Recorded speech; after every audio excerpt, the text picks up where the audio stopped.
Thato Moeng, thank you so much for coming on Team Talk on Front Runner. We appreciate your time. Just to start off, what do you do on a day off after the kind of game you covered yesterday? Like with all the emotions and what the results meant, what do you do on an off day? Well, first of all, thank you so much for inviting me. It honestly is such a pleasure. After such a hectic day that I had yesterday, you are definitely going to enjoy your rest day. So I basically have 2 days off until the next game. And a day like this, we used to do laundry. We also do have some activities as a team. I'm in team one in the bio bubble. We play netball, we play soccer. The hotel was kind enough to give us a small parking lot where we're allowed to do that. So, as compared to other teams, I do understand that some hotels don't have access to go outside. So we're really privileged. Feeling the sun on my face is a privilege. Would you say the Chiefs game was one of the toughest matches in terms of everything that came with it that you covered during this bubble, or there was another particular game that stood out in terms of what being in the bubble comes with? To be honest, I probably spent so much time interviewing coaches.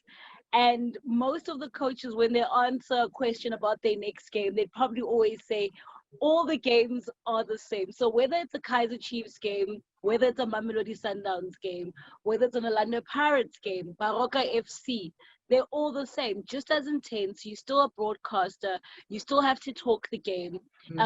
Every single coach is different. So it's not really per se with the matches that are billed as humdingers, the top drawer matches that are the only ones that are tough. But if I have to look back at my time in the bio bubble, I'd say probably the first day was the toughest because we didn't know what was going to happen. We literally were the tested team because we were team one. We came in before everybody. We did the Nedbank Cup semi-final doubleheader. So that was really a tough day. Your first day in the bubble, you're not sure what is happening.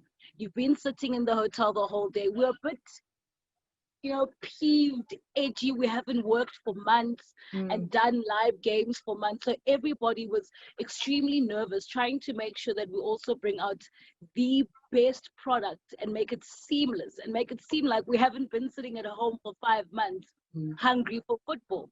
And it was also a time and point where we also were not quite sure about the rules and regulations in this biosecure environment. We get to the stadiums way earlier than we normally do. We have to wait for the stadium to be sanitized. There's certain places you're allowed to go and not to go. As a broadcaster as well, we have to do things differently. So I was almost like the tester baby. So I think that day was almost the toughest because now we have to change the way we interview coaches and players. You have to keep the distance. You then have to try and figure out as a broadcaster how you're going to still bring in the audience into the space and still explain it to them in a way that's understandable. So 4 weeks later, how do you then feel, after that toughest day and the days went by, the weeks went by? How do you feel now? I think the way I describe it, in fact, I was talking to Julia the other day and she was asking, hey, how's your bio bubble? I'm like, babe, I am the bubble. I've taken to it so well. It's shocking. And I think I'm also using my previous experience of every single year I'm not home. I'm away from home for about a month or so. Last year I was at the Africa Cup of Nations in Egypt. The previous year, 2018, I was at the 2018 FIFA World Cup. The previous year it was the 2017 Confederations Cup in Russia as well. So those are big tournaments. I usually do go on by my own as a presenter, and then you have a team of about 5 or 6 people.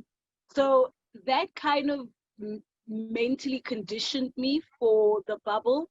It is, however, different because we don't get to then on rest days go out, see what's happening. The worst part is, as I'm talking to you now, there's literally restaurants right across from our hotel. We literally sit here every single day and just watch people have fun because we're not allowed to overstep the boundary. Yeah, You because we're there at was level 2. yeah, exactly. Everyone's at level 2 and we're at level 8. So that's what I'm saying. The bio bubble is not that tough, but I can imagine how mentally straining it can be for anybody. And I think that's also one thing I've picked up about the bio bubble is that we need to understand that when the coaches, Peter Msibani spoken about it, Ernst Middendorf has spoken about it, Steve Compella has spoken about it, Gavin Hunt has as well. You need to understand what kind of mental state these players and these teams are also in, just like a broadcaster. You know, this is literal self-isolation. You are in your room. You're not allowed to congregate of more than 5 people. There's no way for you to actually really emotionally connect with your teammates. It's only on training sessions when you probably have a day or 2 off between games, and then you are literally getting out of your isolated room in the hotel, getting onto the team bus, and that's when you see your teammates. As much as they're professionals, they get paid for it. Come on, Messi and them can do it. Let's be realistic. This is a complete new normal, and that word now means so much when you think about the new normal. It's mentally taxing, but you get over it, you get used to the bubble, and you acclimatize. So I think the biggest problem is how am I going to acclimatize to outside life after the bio bubble? Coming back to the matches and what the coaches are saying, a question I posed to Julia earlier on was to say, we get to hear so much, even from us as people watching on television, more than we Yeah. usually would. I mean, even with you guys. So you guys hearing how the coaches are communicating with the players without the buffer of the fans, and also having to bring us in on those conversations as you do sometimes during the cooling breaks and whatnot. Has the relationship, is there any animosities that have been formed, from those situations where you report about something that would have happened on the touchline, but under normal circumstances, you possibly would have missed it because of the noise at the stadium? Yeah. This is gonna sound so crass of me to say, and I'm probably going to be slated for it. But wow, football is nice, hey, in the bio bubble, because you really get to feel and see what the coaches' plans are, how they communicate with their players. There are so many things we've picked up whilst we're here in the bio bubble.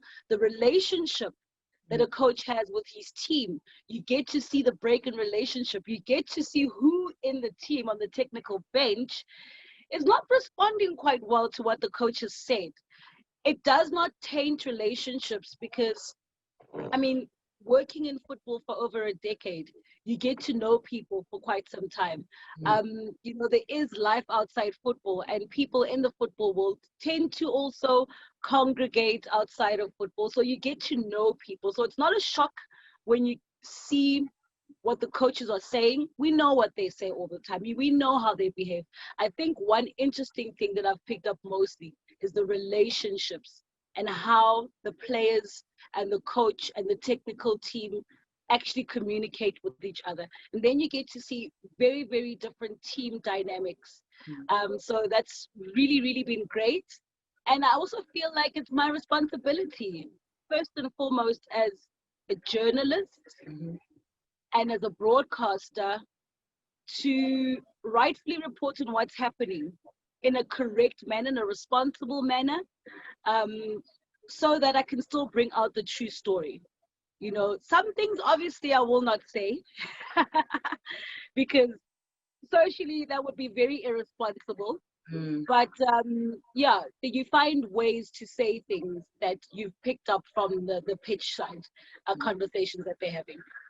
What is your biggest take from this experience? It wasn't something that was intended to happen, but here we are. Life has got to move on. We are doing things differently. What is your biggest take? Football needs the fans. Football really needs the fans. It's different. It literally feels like a training session. And I think we've seen it with all the games as well, where the players know how to play football, for crying out loud. They've been playing it for decades, for years. We're seeing seasoned footballers, It's the mental capacity and the mental strength that you see in a team. And it's very difficult. And that's why I also explained that we must understand that it's self-isolation. You have to mentally kuza yourself, you know, you have to mentally encourage yourself that I am a great player. I am the great Shompogagan. I am the great Kama Billiards. You have to mentally do that to yourself. So I've also realized that a lot of players, especially from the big teams, there's one thing we don't realize when they walk out of the tunnel, and that's something I've also observed. During normal time in football, when they walk out the tunnel, the first thing they do, they look to their right, they look to their left, they look for their fans. Yeah. And they pick their fans out. And, you know, coming from the change room and then walking into this big arena like gladiators is completely different. That gives you that big match temperament we've been looking for. That gives you that match day energy. But unfortunately, we're not seeing that. We're seeing training sessions, you know? So fans are such an integral part of football. I wish people would understand how an important role they play. So that by the time football returns, we'd like to see bums on seats. You know, it really is a performance. It's entertainment. It's like Beyonce singing to an empty stadium. That's a bit boring for Beyonce. Yeah. But yeah, even if they know that there's someone virtually somewhere watching, you'd want that one person to cheer you on, literally hear them whistle, you know. Exactly. How much is your luggage from when you arrived? How big is it?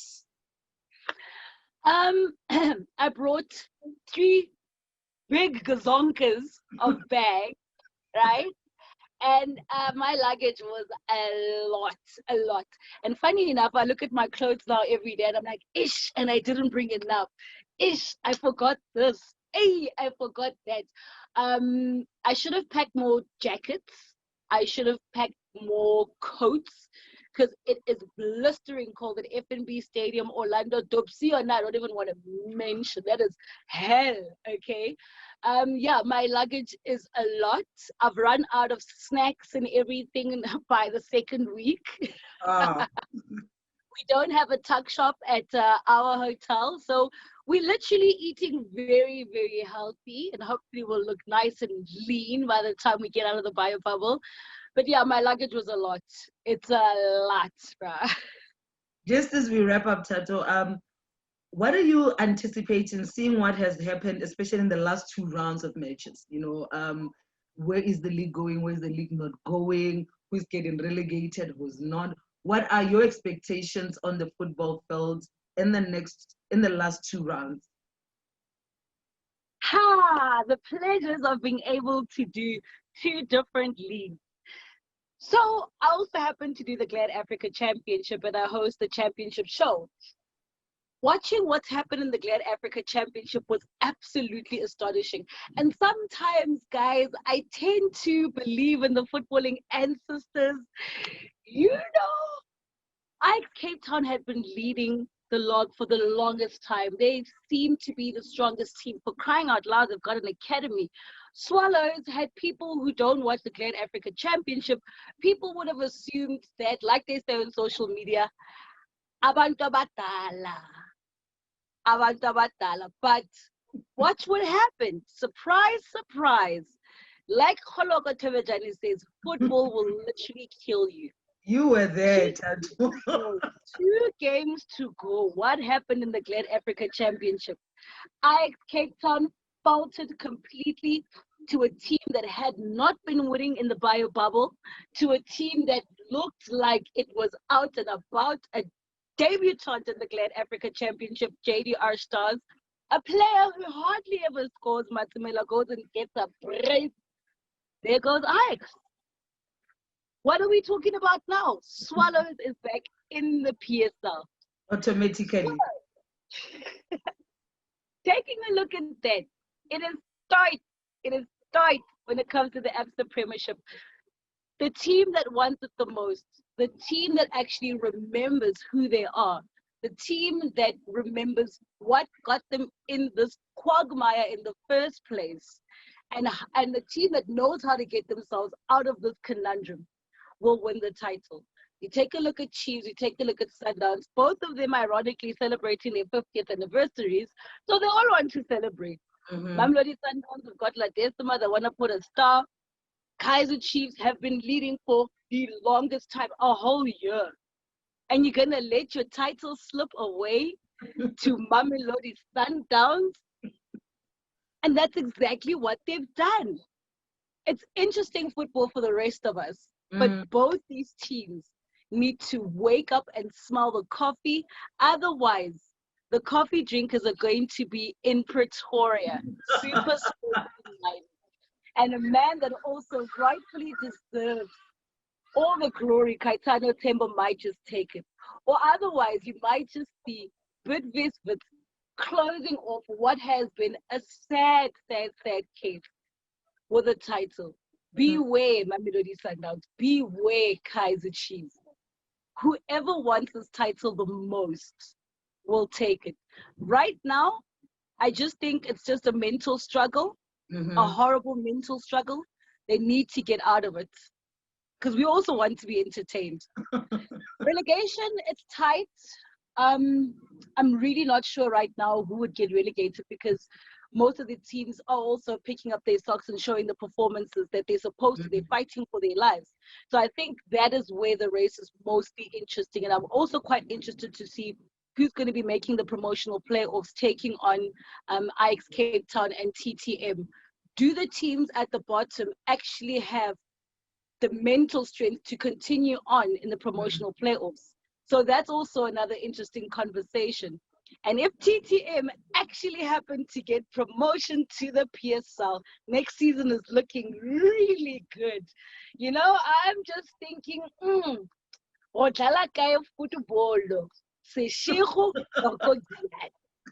Hi guys, football is interesting. So yeah, look, this has been a tough season. It's been the most interesting season, but it will definitely go down in history, and I think it will. And that's me saying that an upset is going to happen when it comes to the title. We wait to see. We wait to see. I hope I'm right. We'll come back. We will come back. Luckily, on record, we will come back and rewind and press play with Thato. Where did you weigh? But you know what? Thank you so much. I appreciate you giving us your time during a busy day. It's a pleasure. We wish you safety and mental wellness as you wrap up the bio bubble, and lots of exciting football on the touchline. Thank you so much. It's lovely to talk to the outside world as prison warder here in Alcatraz.